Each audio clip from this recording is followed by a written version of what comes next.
Continuamos hoy estudiando el capítulo 1 del libro de los Hechos. Y en nuestro programa anterior hablábamos de que Jesús, después de su muerte, había resucitado y se había presentado vivo con muchas pruebas indubitables. Y señalamos que el problema hoy en día no está en los hechos, sino en la incredulidad del hombre. Y usted, amigo oyente, puede saber esto si es que en verdad quiere saberlo. El problema con mucha gente hoy en día es que no quiere saberlo. El problema no está en la mente, sino en la voluntad. Como dice el refrán, no hay peor ciego que el que no quiere ver. Hicimos luego un corto comentario con respecto a la resurrección de Jesús, y dijimos que hay un versículo que creemos ha sido torcido y retorcido hasta no comprenderse su sentido original. Allá en el capítulo 12 del Evangelio según San Juan, versículo 32, el Señor Jesucristo dijo, «Y yo, si fuere levantado de la tierra, a todos atraeré a mí mismo». Ahora, ¿cómo fue levantado? Fue levantado en su resurrección, amigo oyente. Fue levantado de los muertos. Ese es el mensaje. No importa cuánto hable usted en cuanto a Jesús, ni cuán amable diga usted que fue.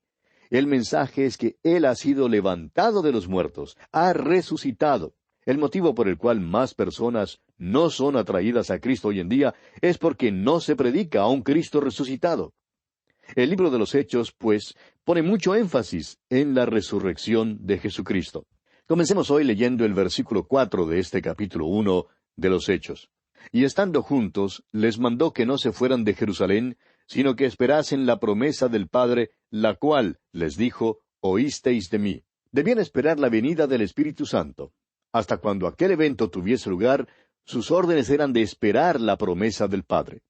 Ahora el versículo 5 dice, «Porque Juan ciertamente bautizó con agua, mas vosotros seréis bautizados con el Espíritu Santo dentro de no muchos días». El Cristo resucitado se apareció a los apóstoles y les dio estas instrucciones. Les dijo que algo les pasaría. Serían bautizados con el Espíritu Santo dentro de no muchos días. Este bautismo del Espíritu Santo es la promesa del Padre, y Jesús ya les había hablado acerca de esto. Es importante notar que aquí no se está hablando acerca del bautismo con agua, el cual es un bautismo ceremonial. Este es el bautismo del Espíritu Santo. El bautismo del Espíritu Santo es un verdadero bautismo. Es este bautismo del Espíritu Santo lo que coloca al creyente dentro del cuerpo de los creyentes, o sea, en la iglesia, la verdadera iglesia, que es el cuerpo de Cristo. Leamos ahora el versículo 6 de este capítulo 1 de Hechos. Entonces los que se habían reunido le preguntaron diciendo, «Señor, ¿restaurarás el reino a Israel en este tiempo?» Usted tal vez ha notado que algunos de los comentaristas reprochan a los apóstoles por haber hecho esta pregunta. Creen que los apóstoles se equivocaron al hacerla, pero creemos que la respuesta que el Señor les da indica que no se equivocaron en lo absoluto. Su pregunta fue legítima y natural, y nuestro Señor la contestó como tal. Él no les reprochó. Los apóstoles conocían bien el Antiguo Testamento. Habían esperado la venida del Mesías. Comprendían que el Mesías sería el que establecería el reino sobre esta tierra. Esa era su esperanza, y esta a propósito es todavía la única esperanza para esta tierra. Dios no ha acabado su trato con esta tierra. Dios no intenta barrer la tierra debajo de alguna alfombra, aunque es lo suficientemente pequeña como para ser borrada debajo de su alfombra. Pero no es su propósito hacer eso. Dios tiene un propósito eterno para la tierra. Y fue precisamente en cuanto a este reino de Dios de lo que hablaron. Este reino de Dios incluye el restablecimiento de la casa de David. Estas fueron las cosas de las cuales habló Jesús después de su resurrección. Vimos en el versículo 3 que habló acerca del reino de Dios. Él es quien les habló acerca de esto. Veamos ahora la respuesta que Jesús les da a sus discípulos aquí en el versículo 7. Y les dijo, «No os toca a vosotros saber los tiempos o las sazones que el Padre puso en su sola potestad». Les dejó saber que en este tiempo en particular, el reino no sería establecido.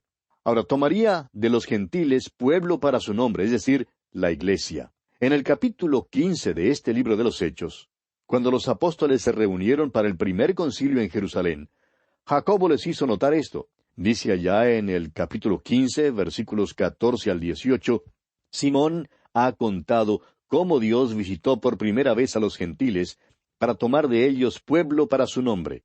Y con esto concuerdan las palabras de los profetas, como está escrito, Después de esto volveré y reedificaré el tabernáculo de David que está caído, y repararé sus ruinas, y lo volveré a levantar, para que el resto de los hombres busque al Señor, y todos los gentiles, sobre los cuales es invocado mi nombre, dice el Señor, que hace conocer todo esto desde tiempos antiguos.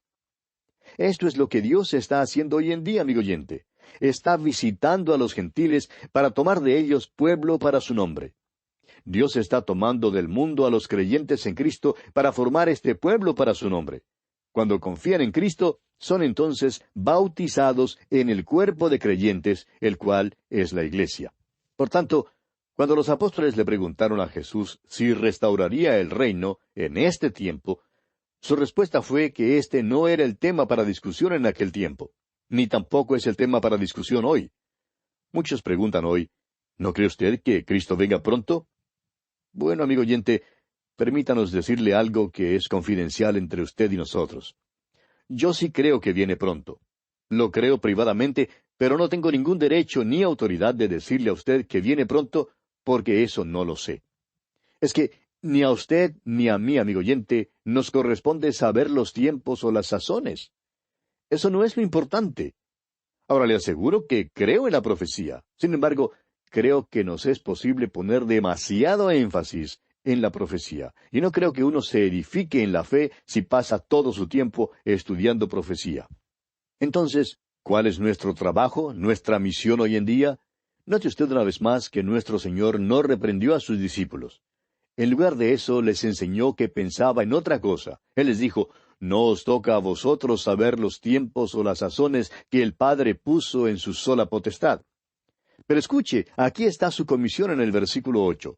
Pero recibiréis poder cuando haya venido sobre vosotros el Espíritu Santo, y me seréis testigos en Jerusalén, en toda Judea, en Samaria, y hasta lo último de la tierra. Esta es la comisión que todavía está en vigor en el día de hoy. Esta comisión no es dada a una sola institución corporativa, o sea, a la Iglesia como un cuerpo. No es una comisión corporativa, sino más bien una comisión muy personal que es dada a cada creyente individualmente. Esta comisión fue dada a estos hombres aun antes de que el Espíritu Santo hubiera venido y formado la Iglesia. Este es un mandamiento personal que es para usted y para mí, amigo oyente.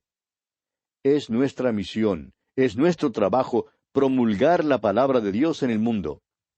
No podemos decir que esta sea una comisión para la Iglesia y luego sentarnos sin hacer nada.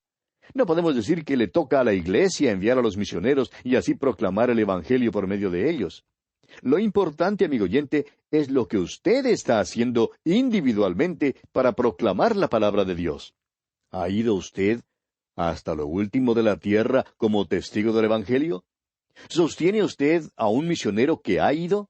¿Sostiene usted un programa radial que declara la palabra de Dios? ¿Se ha comprometido usted personalmente? Eso es lo importante. Hoy en día hay muchos que quieren hablar acerca de los tiempos y las sazones de la venida del Señor Jesucristo, pero no quieren comprometerse en promulgar la palabra de Dios. Pero ese es el mandamiento a estos hombres. Y ese es el mismo mandamiento que se nos da a usted y a mí, amigo oyente. Opinamos que si el Señor Jesucristo se apareciera de repente en donde quiera que estemos ahora mismo, no hablaría en cuanto a la hora de su venida, sino en cuanto a la proclamación de su palabra. Él quiere que las almas se salven. Esta es nuestra comisión. Para poder publicar el Evangelio necesitamos poder. Esa fue su promesa.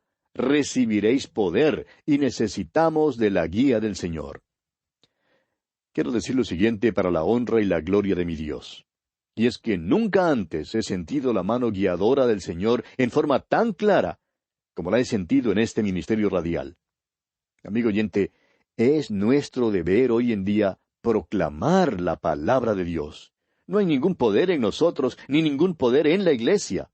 En cambio, el Espíritu Santo tiene poder. Es el Espíritu Santo el que obra por medio de un individuo, o por medio de alguna iglesia, o por medio de un programa radial. El asunto es que si le permitimos obrar por nosotros, Él obrará por medio nuestro. Dice aquí, pero recibiréis poder cuando haya venido sobre vosotros el Espíritu Santo, aquí en el versículo 8, y continúa diciendo, y me seréis testigos. Es decir, nuestro testimonio, amigo oyente, es en cuanto a Cristo. Él es el centro de atracción. Luego dice, en Jerusalén, es decir, en nuestro pueblo natal. Debe haber un testimonio para Cristo. Toda Judea se refiere a la vecindad, a nuestra comunidad. Samaria está donde viven aquellos con quienes no nos asociamos. Es posible que no nos juntemos con ellos socialmente, pero tenemos la responsabilidad de llevarles el Evangelio. Y vamos a pausar aquí por un momento. No nos es posible asociarnos con todo el mundo. Podemos escoger a nuestros amigos. Todo el mundo actúa así. Y también hay quienes no quisieran asociarse con nosotros. Hay muchos que no quieren que yo me junte con ellos porque, bueno, les estorbaría. Pero permítanos decirle, amigo oyente, que tenemos un privilegio y una responsabilidad de llevar la palabra de Dios a aquellos con quienes no nos asociamos en nuestra vida diaria.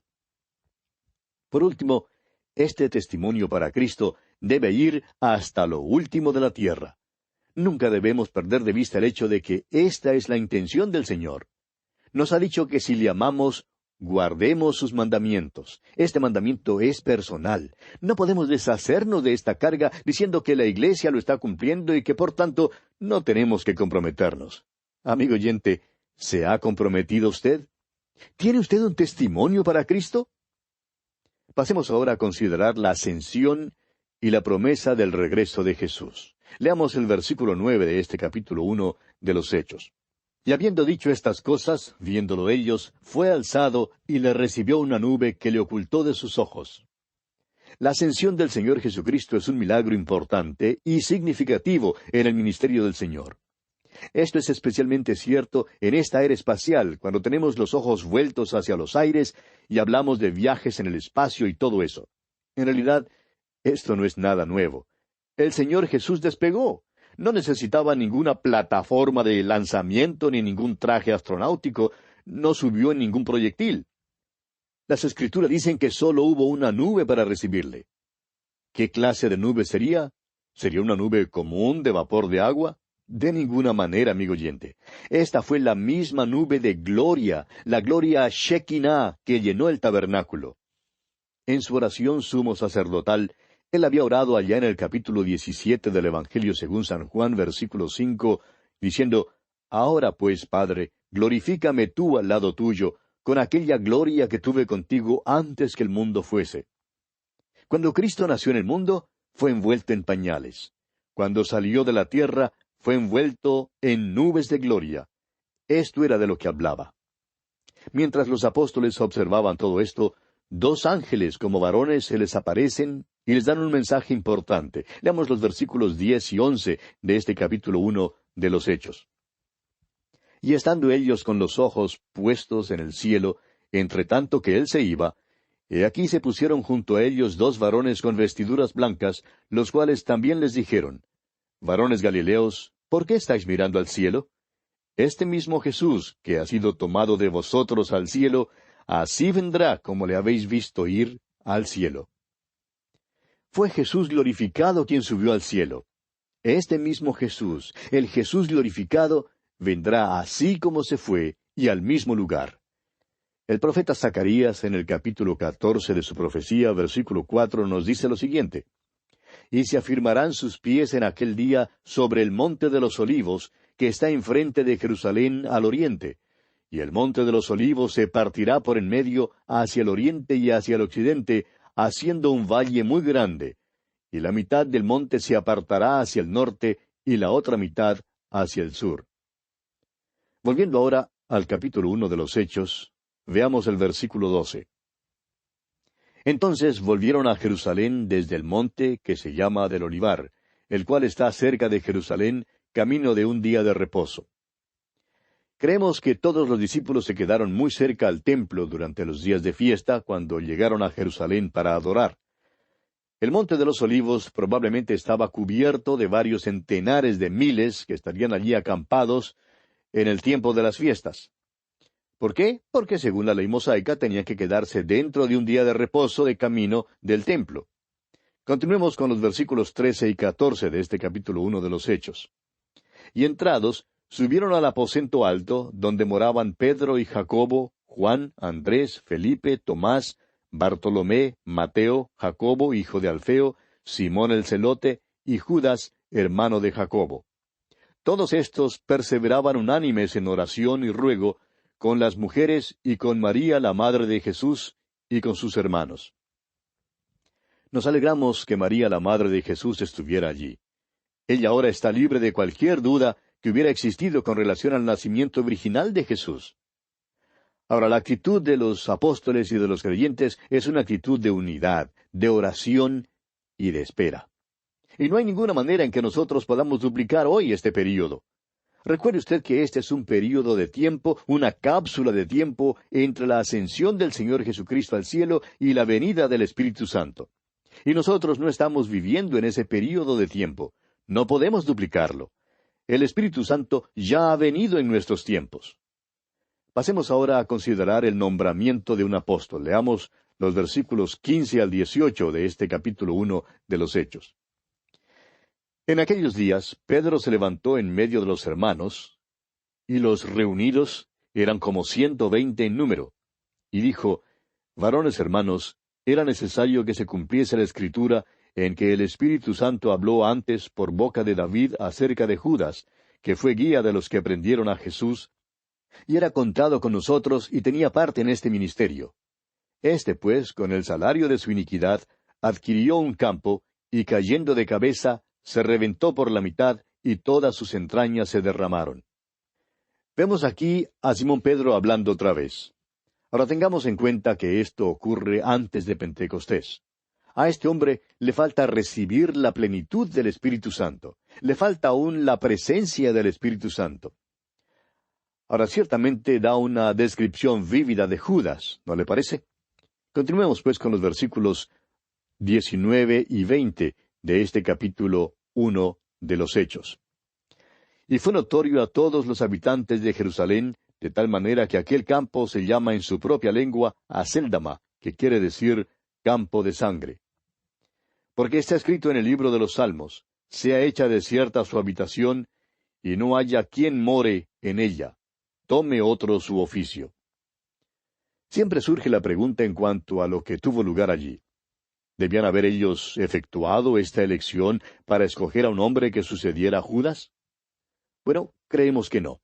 Leamos los versículos 21 y 22 ahora. Es necesario, pues, que de estos hombres que han estado juntos con nosotros todo el tiempo que el Señor Jesús entraba y salía entre nosotros, comenzando desde el bautismo de Juan hasta el día en que de entre nosotros fue recibido arriba, uno se ha hecho testigo con nosotros de su resurrección. Creemos que la elección de un sucesor para Judas Iscariote fue más bien gestionada por Pedro sin la presencia y la guía del Espíritu Santo. Recuerde que el Espíritu Santo todavía no había venido. Continuemos con los versículos 23 al 26 de este capítulo 1 de los Hechos. Y señalaron a dos, a José, llamado Barsabás, que tenía por sobrenombre Justo, y a Matías. Y orando dijeron: Tú, Señor, que conoces los corazones de todos, muestra cuál de estos dos has escogido, para que tome la parte de este ministerio y apostolado de que cayó Judas por transgresión para irse a su propio lugar. Y les echaron suertes, y la suerte cayó sobre Matías. Y fue contado con los 11 apóstoles. No vemos cómo el echar suertes tenga relación con la dirección del Espíritu Santo ni con la dirección de Dios. Esa no es la forma como Dios guía. Surge entonces la pregunta: ¿es pues Matías quien debía suceder a Judas? Nosotros creemos que no. Ahora, creemos que Matías evidentemente era un buen hombre. Reunía todos los requisitos de un apóstol. Debió haber visto al Cristo resucitado. Pero aparentemente el Espíritu Santo no estaba en esto, por la sencilla razón de que el Espíritu Santo no vino sino hasta el día de Pentecostés para la iglesia, y creemos que a su propio tiempo, el Señor Jesucristo mismo escogió a aquel que debía tomar el lugar de Judas Iscariote, y que el Espíritu Santo ciertamente ignoró a Matías. Ahora creemos que aquel que el Espíritu de Dios usó no fue otro que Pablo, el apóstol, por supuesto. Ahora quizá alguien diga: ¿tiene usted autoridad para decir eso? Sí, señor. Escuche usted lo que el mismo apóstol Pablo dice en su carta a los Gálatas capítulo 1, versículo 1. Pablo, apóstol, no de hombres, ni por hombre, sino por Jesucristo y por Dios el Padre que lo resucitó de los muertos. Lo que Pablo dice es, yo fui escogido por Dios el Padre y por el Señor Jesucristo. ¿Cómo lo hizo? A través del Espíritu Santo que había enviado al mundo. Pero no encontramos esta obra aquí en el caso de Matías. Por otra parte, creemos que el ministerio del apóstol Pablo justifica el hecho de que él era quien debía tomar el lugar de Judas. Esa es, pues, nuestra razón. Ahora reconocemos que hay una gran cantidad de hombres buenos. En efecto, creemos que la mayoría de los hombres buenos hoy tomaría la posición de que este hombre Matías fue quien tomó el lugar de Judas. Y reconocemos que estamos en la minoría. Pero si usted, amigo oyente, desea compartir esta opinión, bien puede hacerlo y estará con la mayoría. Pero si usted desea estar en lo correcto, y estamos seguros que desea estar en lo correcto, entonces confiamos que estará de acuerdo con lo que hemos expresado. Bien, amigo oyente, vamos a detenernos aquí por hoy porque nuestro tiempo ya se ha agotado. Hasta entonces, y que Dios le bendiga abundantemente.